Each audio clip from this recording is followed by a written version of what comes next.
You've probably seen sea moss gel trending online, right? Maybe you've even got some in your fridge. Well, you're tapping into a story that is so much bigger than just another wellness product.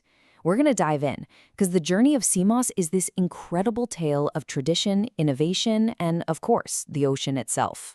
Yeah, behind that little jar is a huge history, one that stretches all the way from families free diving on shallow reefs to these amazing community-run farms that look like gardens planted right under the waves. It's really the story of how St. Lucia pioneered an entire industry. So we're going to go way beyond just the health benefits here. We're going to uncover the story of community, of science, and the sustainability that turned a local resource into a global phenomenon and a true pillar of St. Lucia's economy. Okay, so let's start at the very beginning, because long before it was a global trend, sea moss was a really deep-rooted Caribbean tradition. For generations, coastal families, especially in villages like Libori and St. Lucia, would go out and gather these red seaweeds, a species called Gracilaria. They weren't making gels for TikTok videos, they were making these really nourishing drinks and puddings. And this was hard work. Harvesters would literally free dive to collect it all by hand, and there was a really lively local trade going on. But that tradition, it soon hit a critical point. By the 1970s, the wild seaweed was just getting over-harvested. The natural stocks were strained. So this forced a major pivot in the 1980s when St. Lucia became this test bed for farming seaweed right in the ocean. And that single innovation laid the groundwork for the booming global demand we see today. And this brings us to the first huge turning point in the story, that shift from just taking from the ocean to actively, cultivating it. This new approach has a name, mariculture. You can just call it ocean farming. It basically meant that instead of relying on these dwindling wild supplies, St. Lucian families could now farm their own sea moss. This created a much more stable and sustainable source. And get this. This was the very first community-scale ocean farming in the entire Caribbean. And I mean, the difference was like night and day. All the uncertainty of wild harvesting was suddenly replaced by a sustainable, reliable supply coming from these community-run sea farms. This wasn't just about saving a resource. It was the birth of a whole new ocean-based market, what we now call a blue economy. But the innovation didn't stop there. So they're farming the traditional sea moss, Gracilaria, and things are looking up. But then they ran into this really tricky problem that required a whole new solution. So meet the villain of our story, epiphytes. Basically, these are just fouling algae that love to grow on other plants. And in the calm waters of the early farms, they would just coat the sea moss, trap all this silt, and seriously mess up the quality of the final gel. A new approach was definitely needed.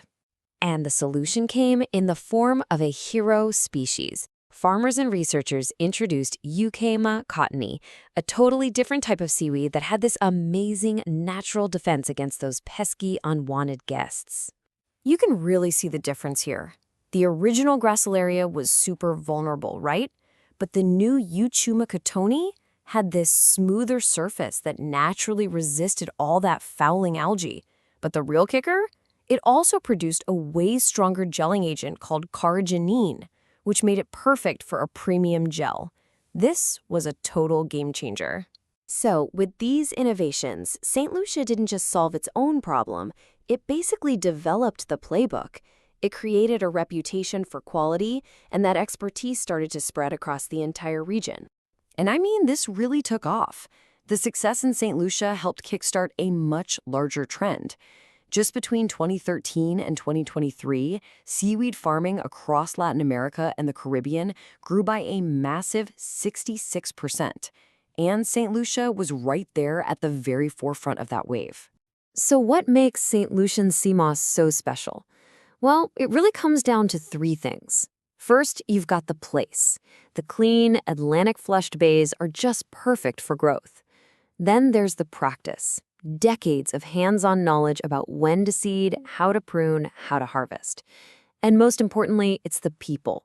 The whole industry is still driven by community groups and family farms. When you step back and look at it, this entire journey from the reefs to the farms, is really all about building a sustainable future, one where the economy and the ecosystem can actually thrive together. You know, one of the sources for this explainer put it perfectly. St. Lucia's sea moss story is, at heart, a stewardship story. That just gets to the core of it, doesn't it? This isn't just an economic success story. It's about a deliberate move away from putting pressure on wild stocks and toward managed farming that supports livelihoods without wrecking the environment. And that stewardship isn't just a nice idea, it's built directly into the process.